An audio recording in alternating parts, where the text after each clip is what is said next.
आदाब। Breaking news की दौड़ में, मसाले के चक्कर में, सनसनी खेज़ी को तलाश करने के सिलसिले में हम इतने आगे निकल जाते हैं कि आसपास जो कुछ अच्छा हो रहा है, मामूली लोग जो बड़े बड़े काम कर रहे हैं, कारनामे अंजाम दे रहे हैं, वो अक्सर हमारी नज़रों से ओझल रहते हैं। हम मीडिया वालों का ये बहुत बड़ा प्रॉब्लम है। लेकिन हमने डेलिबरेटली कोशिश की है कि ऐसे इदारे तलाश करें, ऐसे अफराद तलाश करें जो लाइमलाइट में नहीं हैं, लेकिन अपना काम बड़ी खामोशी से, छोटे लोग जिन्हें बज़ाहिर कहा जा सकता है लेकिन बड़े बड़े काम कर रहे हैं। मैं एक इत्तफ़ाक़ से एक वॉइस ऑफ अमेरिका का प्रोग्राम देख रहा था, उसमें मैं चौंका। मेरी नज़र जो है उससे एक पैकेज गुज़रा। अच्छा, पहले वो मैं पैकेज आपको सुनाना चाहता हूँ, दिखाना चाहता हूँ, और उसके बाद फिर हम बात करते हैं उन साहब की जिनके बारे में ये पैकेज है।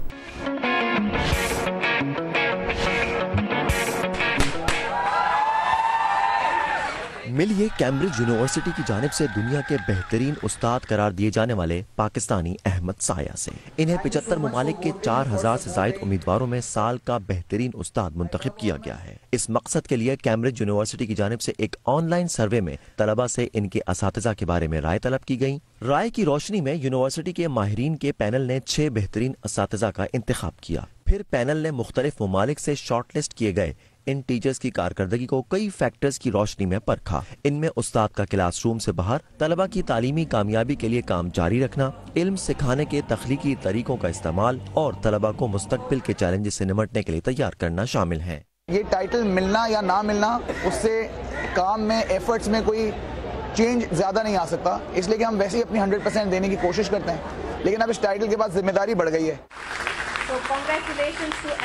कराची के कर्तबा स्कूल के उस्ताद अहमद साया तकरीबन 18 साल से इस पेशे से वाबस्ता हैं। उनका कहना है कि वो अपने तलबा को महज सिलेबस पढ़ाना काफी नहीं समझते, बल्कि इन्हें खिदमत खल्क, इंसानियत की भलाई और मजबूत किरदार का भी दर्स देते हैं। ऑनेस्टली अपने काम को अंजाम दें और अच्छे काम करें, सच बोलें, लोगों की मदद करें, खिदमत करें, और इसलिए नहीं करें कि वो इन रिटर्न आपके लिए क्या करेंगे, आप सेल्फलेसली अच्छा काम करें।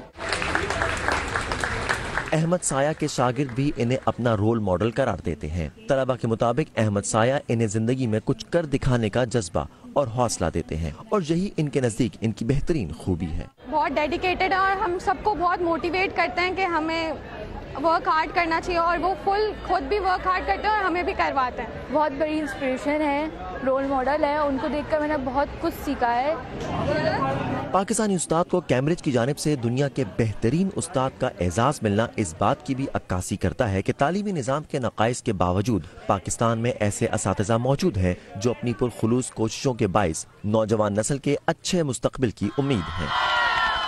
Mohammad Saqib, voice of America, Karachi. जी, तो ये आपने देखा, अहमद साया हमारे साथ मौजूद हैं। बहुत शुक्रिया, आपने हमारे लिए वक्त निकाला। ये पहले तो मैं ये जानना चाहता हूँ कि ये जो कैम्ब्रिज यूनिवर्सिटी का जो डेडिकेटेड टीचर अवार्ड है, ये मिलता कैसे है? इसलिए कि करोड़ों असातिज़ा हैं ना पूरी दुनिया में, और पाकिस्तान में लाखों असातिज़ा हैं, और ये फिर ऑनलाइन पोल होता है, उसके नतीजे में शॉर्ट लिस्टिंग होती है, और फिर जो है होते होते होते एक आदमी निकलता है इस साल का। ज़ाहिर एजाज़ आपको मिला है, तो क्राइटेरिया क्या है इसका? कैम्ब्रिज यूनिवर्सिटी प्रेस की जानिब से इस साल ये नए अवार्ड्स शुरू किए हैं to nominate the most dedicated teacher. ये पहली दफ़ा है? पहली दफ़ा से शुरू। अच्छा। कैम्ब्रिज यूनिवर्सिटी प्रेस ने दुनिया भर के स्टूडेंट्स को बोला था कि वो अपने जो भी मोस्ट डेडिकेटेड टीचर जो उनको लगते हैं उनको नॉमिनेट करें। तो दुनिया भर से डेफिनेटली बहुत सारे स्टूडेंट्स ने बहुत सारे टीचर्स नॉमिनेट किए। बहुत सारे टीचर्स की मल्टीपल नॉमिनेशंस भी हुई ऑब्वियसली। उनके पास 4000 डिफरेंट टीचर्स की नॉमिनेशंस आई। ठीक है। और उसके बाद उन्होंने उनके पैनल ऑफ जजेस ने पहले 50 शॉर्ट लिस्ट किए, उसके बाद उन्होंने 6 शॉर्ट लिस्ट किए, एक उनमें भारत के टीचर थे, एक श्रीलंका के, एक मलेशिया के, एक फिलीपींस के, एक ऑस्ट्रेलिया के और एक आप जी। और फिर उसके बाद उन्होंने हम 6 के दरमियान ऑनलाइन वोटिंग करवाई कि जिसको लोग समझते हैं, जिनसे दुनिया भर से जो लोग समझते हैं, सबकी एक स्टोरी उन्होंने साथ में पब्लिश करी और हर टीचर के बारे में। और उसके बाद लोगों से कहा कि आप ऑनलाइन वोटिंग करें उनकी स्टोरी देख के, या अगर आपने उनका एक्सपीरियंस, फर्स्ट हैंड एक्सपीरियंस है टीचिंग का, उनके साथ तो फिर स्टोरी से क्या मुराद है? उन्होंने एक सबके बारे में एक 2-3 पैराग्राफ तारुफ कि ये साहब की खिदमत क्या है, ये क्या काम करते हैं। अच्छा, इंट्रोडक्शन दिया था। अच्छा, आपका जो दिन है जी, मुझे पता है तुम बहुत बेचैन हो रहे हो सवाल पूछने के लिए। आपका दिन है, अभी जाहिर है कि हम साथ आ रहे थे इस प्रोग्राम के लिए, तो मैंने इनसे कुरेदा थोड़ा बहुत। मैंने एक सवाल इनसे किया और मैं उछल गया। मैंने कहा आप 40+ तो होंगे। हाँ। कहने लगे जी नहीं, मैं 32 साल का हूँ। अरे, और मैं 14 साल की उम्र से जो है वो बच्चों को पढ़ा रहा हूँ। अच्छा। और साथ साथ खुद भी ज़ाहिर है पढ़ते रहे ये। और ये जो है डेडिकेशन, फिर इन्होंने ये बताया कि इनका जो दिन है ये 15 घंटे का होता है। ओके। सुबह 7:30-8 बजे से ये उठते हैं और उसके बाद 11 बजे तक ये पढ़ाते ही रहते हैं। 3 स्कूल हैं, एक इनका ट्यूशन सेंटर है और एक कभी कभार शायद मुस्तहिक बच्चों का स्कूल भी है, उसके बारे में हम थोड़ी बहुत बाद में बात करेंगे। ये जो मैंने एक और सवाल भी इनसे किया था कि हमारा जो निज़ाम तालीम है इस वक्त, भारी भारी मैं फ़ीसें देता हूँ अपने बच्चों के लिए, आप भी ज़ाहिर देते हैं। उसके बावजूद ऐसा लगता है कि ये निज़ाम तालीम ट्यूशन की बैसाखी पे खड़ा हुआ है। बिल्कुल।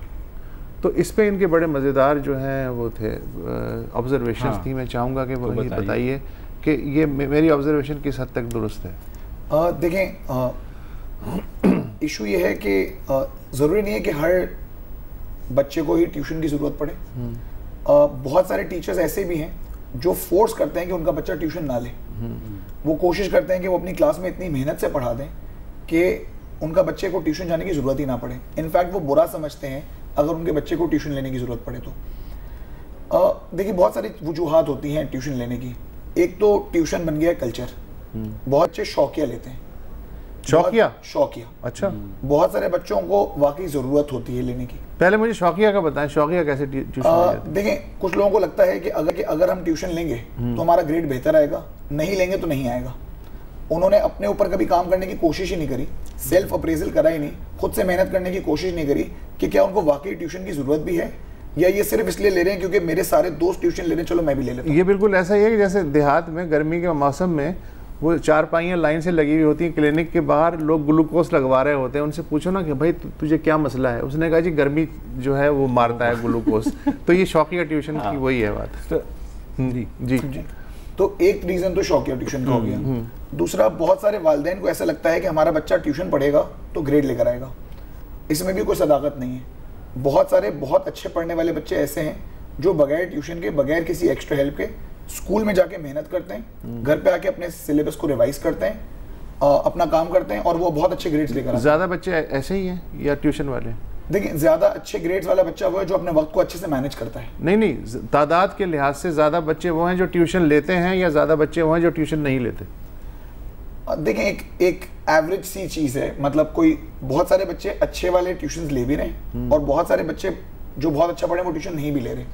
तो हम कोई एक पैमाना नहीं कर पा रहे। लेकिन आप जो है 3 स्कूलों में दिन में पढ़ाते हैं और शाम को अपना ट्यूशन सेंटर चलाते हैं। तो जो आप पढ़ाते हैं दिन में 3 स्कूलों में, तो आपकी क्लास के बच्चे जो हैं वो उनमें से कितने ट्यूशन लेते हैं? देखिए, मेरी कोशिश ये होती है, इनफैक्ट मेरी क्लास का तो रूल है कि मेरा कोई बच्चा अगर मुझसे स्कूल में पढ़ रहा है तो वो मुझसे भी नहीं और किसी से भी नहीं ट्यूशन नहीं लेगा। मैं बुरा समझता हूँ क्योंकि मुझे ऐसा लगता है क्या मैंने अपना काम ईमानदारी से नहीं किया स्कूल में कि मेरे बच्चे को ट्यूशन लेना पड़ेगा। तो इसलिए पूरी कोशिश होती है कि स्कूल के बच्चे को ट्यूशन लेना ही ना पड़े। वो सेल्फ डिपेंडेंट हो स्कूल में, उसको जो प्रॉब्लम्स हो वो हमसे पूछे।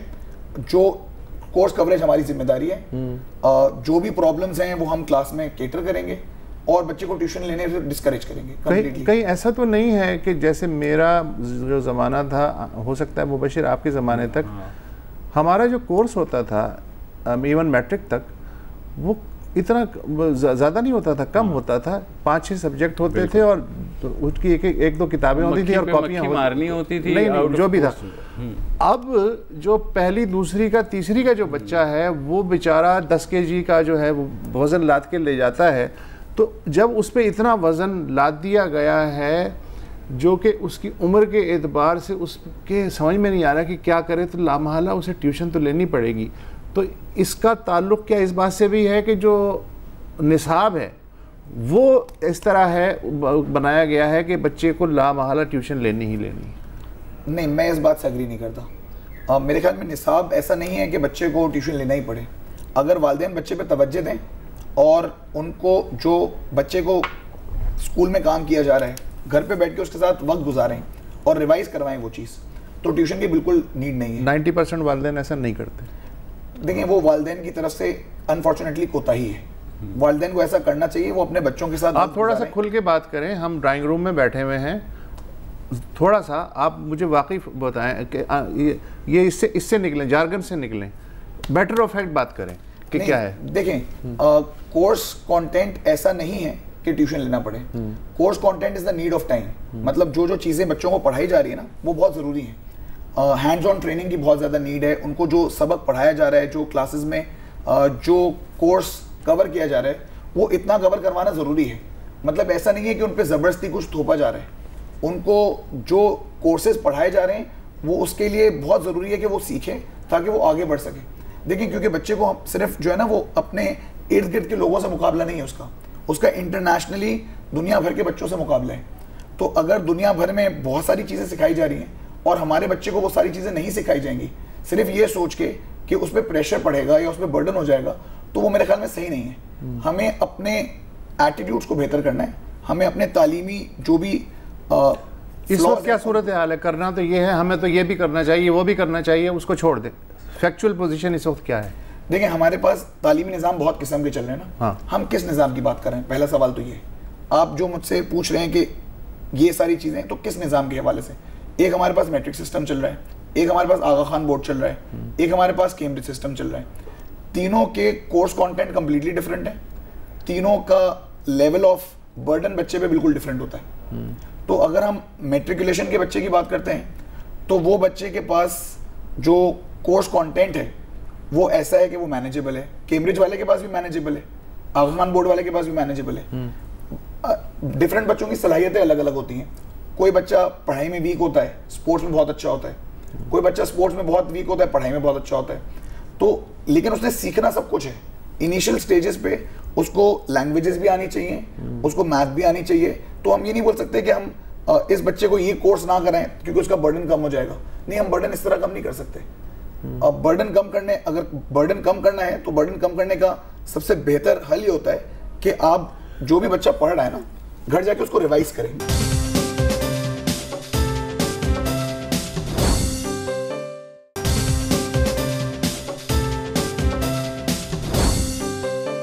मैं ये जानना चाहता हूँ, मैं थोड़ा सा कुछ साल इंग्लैंड में भी रहा हूँ, आप भी आए गए हैं कैम्ब्रिज वगैरह। एग्जैक्टली यही कोर्सेज जो यहाँ ओ लेवल और ए लेवल के हैं वहाँ भी हैं। जी बिल्कुल। मैंने वहाँ किसी भी सड़क पे ट्रैफिक ब्लॉक होते नहीं देखा कि सिर्फ लाइन से ट्यूशन सेंटर जो हैं वो हों। लंदन में मैंने नहीं देखा, मैं 12 साल रहा हूँ, या किसी और शहर पे।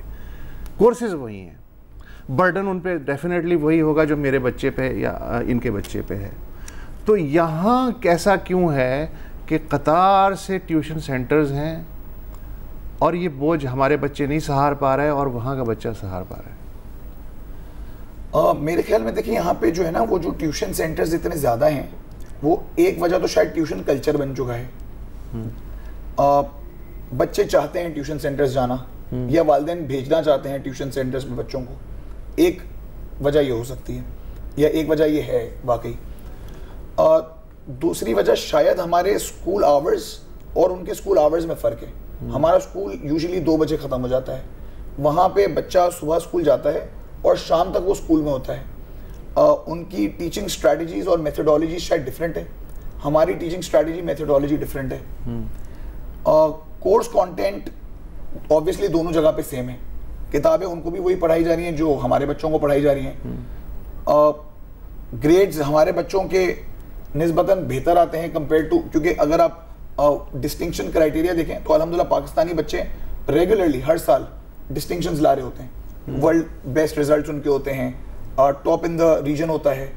तो या तो हम लोग ने ये कोशिश करी हुई कि हमारा हर बच्चा ए ग्रेड्स ए स्टार्स लेकर आए, वहाँ पे शायद थोड़ा सा रिलैक्स्ड माहौल है, वहाँ पे ए और ए स्टार लाने की रेस नहीं है, यहाँ पे ए स्टार लाने की रेस थोड़ी ज़्यादा है। तो शायद इस वजह से भी ट्यूशन कल्चर बहुत ज़्यादा है कि हम चाहते हैं कि हमारा बच्चा जो है वो ज़्यादा से ज़्यादा अच्छा ग्रेड लेकर आए, और उसके लिए बेशक उसको ट्यूशन सेंटर जाना पड़े। यानी हम अपनी जो हसरतें हैं वो अपने बच्चे के ज़रिए पूरी करवाना चाहते हैं, हम अपनी नाकामियां जो हैं वो उसमें नहीं देखना चाह रहे हैं। तो इसका मतलब है कि मसला हम में है, बच्चे में नहीं है। बिल्कुल ऐसा है, काफ़ी हद तक ऐसा है। बहुत सारे वालिदैन ऐसे हैं जो बच्चे का करियर भी खुद डिसाइड करते हैं कि मेरा बच्चा जो है वो बड़ा होकर डॉक्टर बनेगा क्योंकि मैं नहीं बन सका, या मेरा बच्चा जो है वो ये काम करेगा क्योंकि मैं ये काम नहीं कर सकता। या वालिदैन ऐसा भी सोचते हैं कि क्योंकि मैं मैथ्स में बहुत अच्छा था तो मेरा बच्चा भी मैथ में बहुत अच्छा होगा। नहीं, ऐसा भी ज़रूरी नहीं है। तो वालिदैन अपनी कामयाबी भी अपने बच्चे में देखते हैं और अपनी खामियाबी अपने बच्चे में चाहते हैं कि ना हो। बिल्कुल ऐसा है, और वो बच्चे पे प्रेशर भी डालते हैं कि मेरा बच्चा जो है वो बाकियों से बहुत बेहतर हो। अच्छा, मैं आपको थोड़ा सा पीछे लेके जाना चाहूँगा। जब जिससे हमने स्टार्ट किया था, आपने कहा कि आपको तारुफ देना था ज़ाहिर है उस कंपटीशन के लिए जो आप माशाल्लाह जीत भी गए। तो आपने क्या तारुफ दिया, आपने क्या ऐसा डिफरेंट किया अब तक? अच्छा, तारुफ मैंने नहीं दिया, स्टूडेंट्स ने दिया। हाँ, वो नॉमिनेशंस भी स्टूडेंट्स की थी, स्टूडेंट्स ने ही नॉमिनेट किया था और उन्होंने ही अपने टीचर्स के बारे में लिखा था। देखिए, मैं क्या करता हूँ क्लास में, मैं तो देखें अपनी तरफ से कोशिश करता हूँ कि स्टूडेंट्स को इस बात का एहसास दिलाऊं कि कोर्स करिकुलम, कोर्स कवरेज।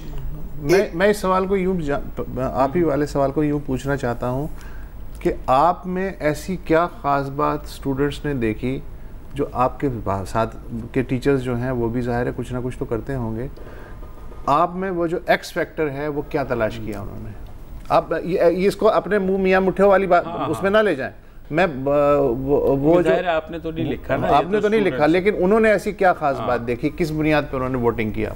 देखिए, मैं बस कोशिश मेरी होती है कि बच्चों को तालीम के साथ तरबियत भी दी जाए। अच्छा, मेरा काम as a teacher, as an educationist सिर्फ कोर्स ख़त्म करवाना नहीं होता। मेरा काम उसके साथ साथ उनको अच्छी बातें बताना भी होता है, उनको ये समझाना भी होता है कि क्या सही है क्या गलत है, किस तरीके से ज़िंदगी जीनी है आगे। किताब भी हद तक बहुत सारी चीज़ें होती हैं, लेकिन बियॉन्ड द क्लासरूम क्या चीज़ है, आपने किस तरीके से अपने मुल्क को आगे लेके जाना है, किस तरीके से वालिदैन का एहतराम करना है, बड़ों का एहतराम करना है। लेकिन एट द सेम टाइम जो आपने करना है, आपने अपनी स्ट्रेंथ्स और अपनी वीकनेसेस आइडेंटिफाई करनी है और आपने इस बात का अंदाज़ा लगाना है कि आपके लिए क्या बेस्ट फिट है। यानी आप मोटिवेशनल स्पीकर भी हैं साथ साथ? जी बिल्कुल।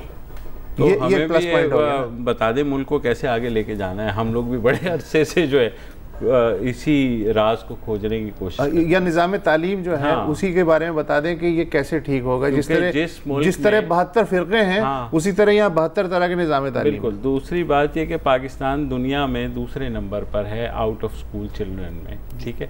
तकरीबन 2.25 करोड़ बच्चा यहाँ स्कूल नहीं जा रहा। बिल्कुल।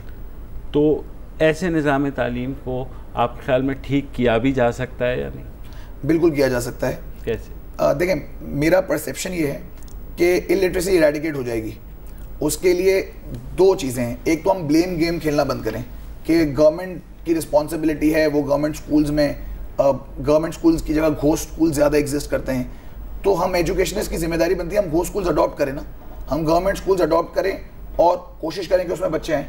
या हर ऐसा गरीब पसमानदा इलाका जहाँ पे आउट ऑफ स्कूल बच्चे ज़्यादा हैं, जहाँ पे बच्चे एजुकेशन नहीं ले सकते बिकॉज अफोर्डेबिलिटी प्रॉब्लम है, वहाँ पे स्कूल्स कायम करें।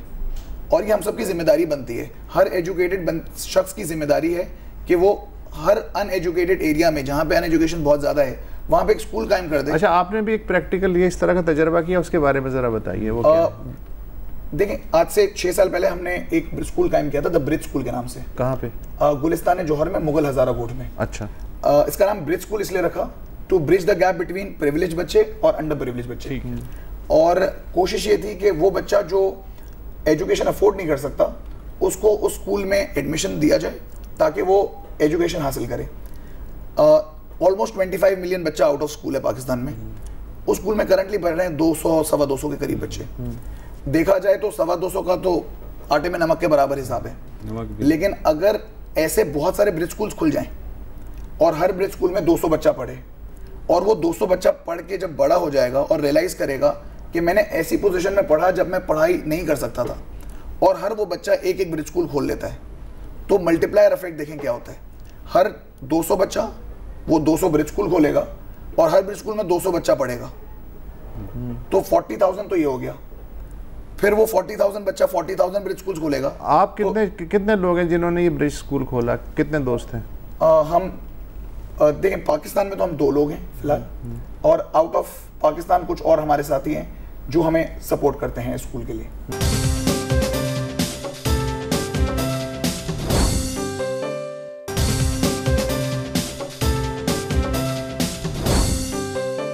मैंने आपका ट्यूशन सेंटर भी देखा है।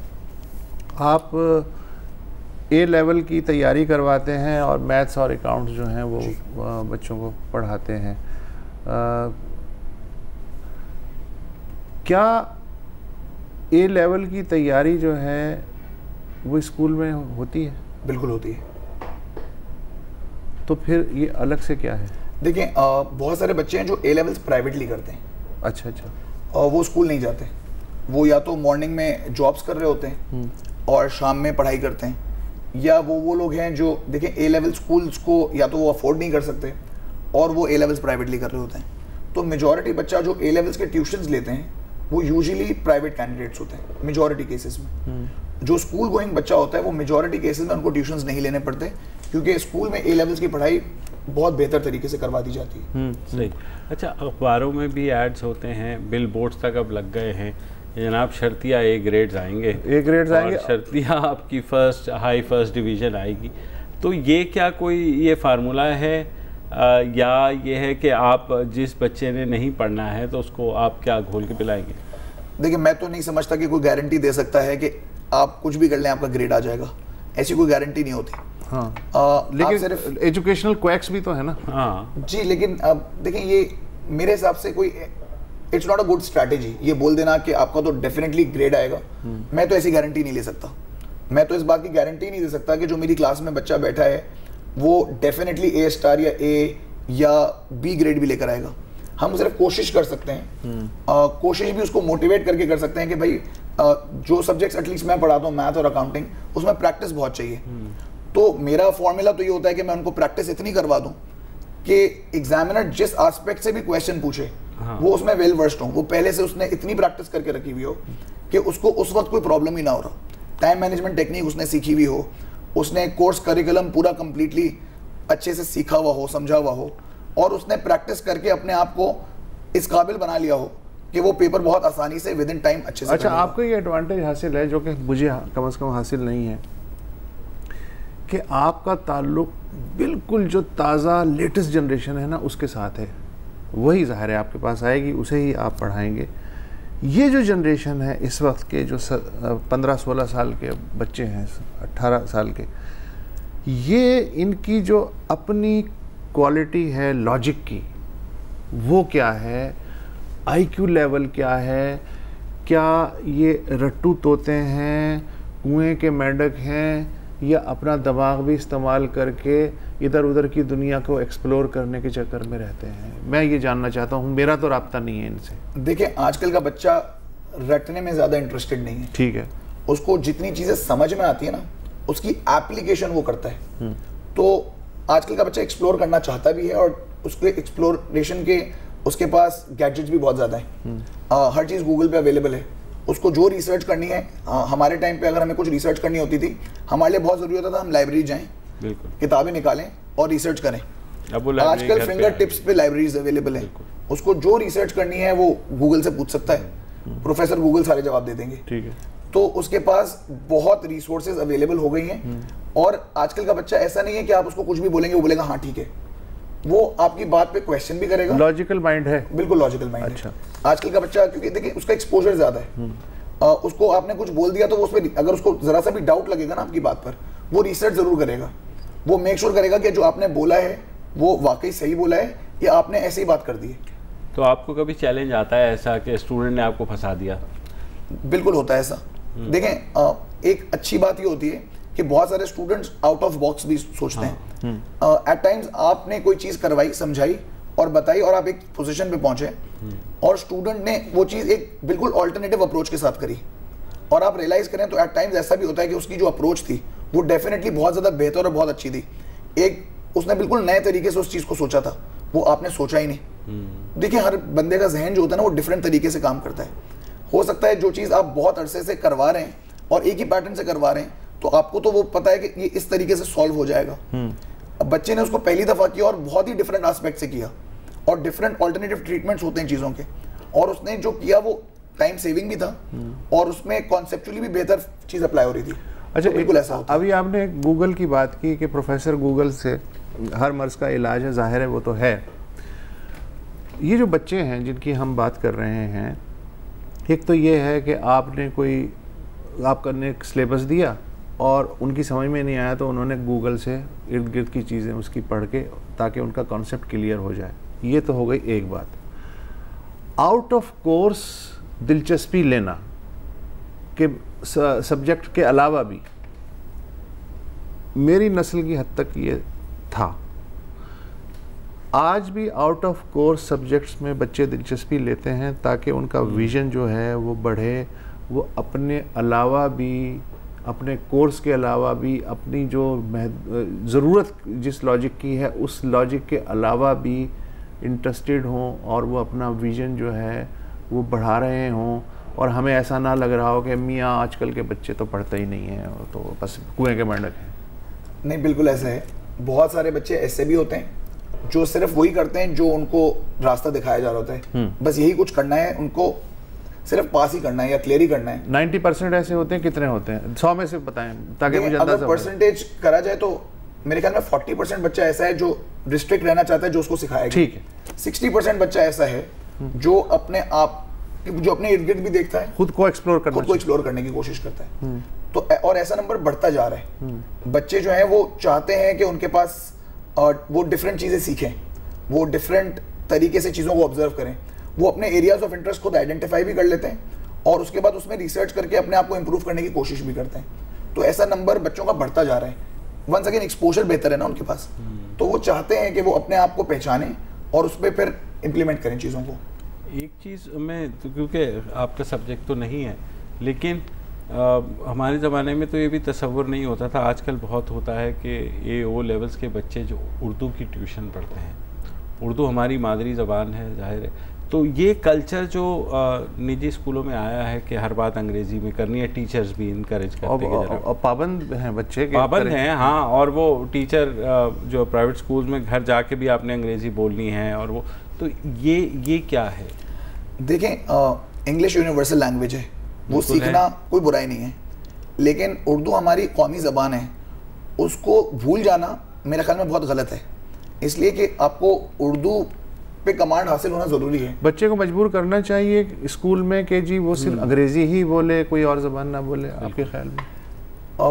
देखिए, मेरे हिसाब से तो ज़रूरी नहीं है ऐसा कुछ भी करना कि आप इंग्लिश ही बोलेंगे तो ही आपका काम चलेगा, या देखिए इंग्लिश आनी बहुत ज़रूरी है। हाँ। क्योंकि आप इंटरनेशनली कहीं पे भी जाएंगे तो आपको यूज़ करनी पड़ेगी, लेकिन आप डंडे के जोर पे तो नहीं सिखा सकते। तो ये, और मेरे ख्याल में कोई ऐसा ज़रूरी भी नहीं होना चाहिए कि आप यही करें, यही बोलें। लेकिन डंडे के जोर पे उर्दू तो भुलाई गई ना। दुरुस्त बात है, मतलब उर्दू को प्रमोट इतना नहीं किया गया, या तो ये सोचा गया कि उर्दू तो हर किसी के घर में बोली ही जाएगी, तो उसको निगलेक्ट कर दिया गया।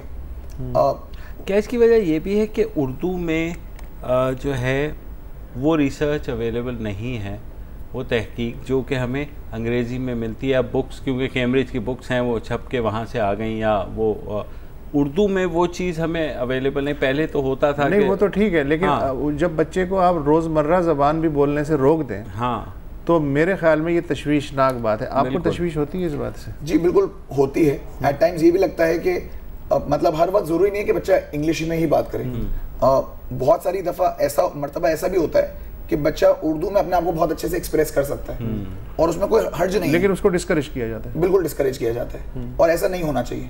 मतलब उर्दू की अपनी अहमियत है, इंग्लिश की अपनी अहमियत है और दोनों की अहमियत अलग अलग जगहों पे अलग अलग वक्त पे देनी चाहिए दोनों को अहमियत। अच्छा, आप तो स्पेशलाइज हैं, चले ए लेवल्स है वो, उसमें जाहिर है वो होगा। अमूमन निजी जो स्कूल हैं उनमें तो यही होता है कि टीचर की तनख्वाह जो है वो एक बच्चे की फ़ीस की भी शायद 25% होती है, कहीं हो गया तो 50% हो जाएगी। तो टीचर्स की अपनी जो क्वालिटी है वो किस हद तक सफ़र करती है? देखें, तालीमी निज़ाम में जो हमारे ख़राबी है ना, उसकी बुनियादी वजह शायद यही है कि टीचर्स को वो रिस्पेक्ट, देखें हमें ओ लेवल्स ए लेवल्स में जो टीचर्स होते हैं ना, उनको तो बहुत रिस्पेक्ट भी दी जाती है और कंपेयर टू वो वाले टीचर्स जो गवर्नमेंट स्कूल्स में पढ़ा रहे हैं या वो टीचर्स जो किसी निचले तबके के स्कूल में पढ़ा रहे हैं, तो वो अनफॉर्चुनेट है बहुत ज़्यादा। वो मेहनत भी शायद बहुत ज़्यादा करते हैं और उनको रिवॉर्ड भी बहुत ज़्यादा नहीं दिया जाता। वो शायद बहुत ज़्यादा डेडिकेटेड भी होते हैं लेकिन उनको कोई रिकग्नाइज भी नहीं करता।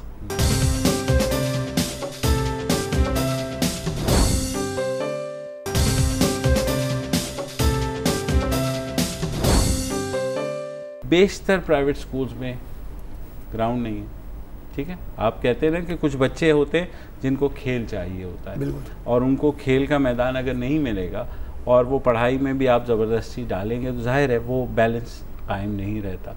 तो क्या ये जो गली गली मोहल्ले मोहल्ले स्कूल खुले हुए हैं, क्या है? देखिए, स्कूल जो होता है ना वो एक ऐसा इदारा होता है जहाँ पे बच्चे को पढ़ाई के साथ साथ बाकी सारी चीज़ें भी मुहैया करनी पड़ती हैं और करनी चाहिए। मतलब स्पोर्ट्स हो गया, को करिकुलर एक्टिविटीज़ हो गई, अगर उसमें बच्चा इन्वॉल्व नहीं होगा और सिर्फ उसने किताबें ही पढ़नी है स्कूल जाके, तो वो उसकी प्रॉपर ग्रूमिंग नहीं हो रही। लेकिन उसको तो वो सहूलत हासिल ही नहीं है, वो कहाँ से इन्वॉल्व होगा? देखें, ये स्कूल की जिम्मेदारी है कि स्कूल या तो वो तो जिम्मेदारी पूरी कर ही नहीं रहा। देखें, तो वो सड़क पे खेलेगा ना, वो सड़क पे खेलेगा और कोई हल नहीं है। या स्कूल ऐसी, अगर उसके पास वो इंफ्रास्ट्रक्चर नहीं है तो उसको चाहिए कि वो कोई ग्राउंड्स बुक करवाए या कोई ऐसे इदारों के साथ एसोसिएशन कायम करे जहाँ पे स्पेस अवेलेबल है। अच्छा, कोई आपने जो है कभी आपकी जो अपनी स्कूलिंग है, बुनियादी स्कूलिंग, वो सरकारी में हुई है प्राइवेट में? प्राइवेट में हुई है। तो उस ज़माने में कितनी फीस देते थे, कुछ याद है आपको?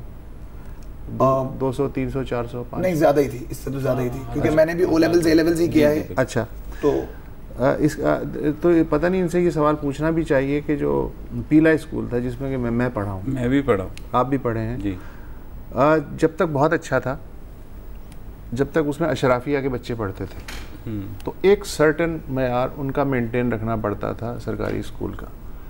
जैसे ही अशराफिया के स्कूल अलग हुए और उनकी आबादियाँ अलग हुई तो फिर पीले स्कूल को अपने रहमो करम पे छोड़ दिया गया। अब हम लाख कोशिश करें, लाख दावे करें कि नहीं ये ठीक हो सकते हैं, मैं तो नाउम्मीद हूँ, ये नहीं ठीक हो सकते, ये सिर्फ नीचे ही जा सकते हैं सरकारी स्कूल।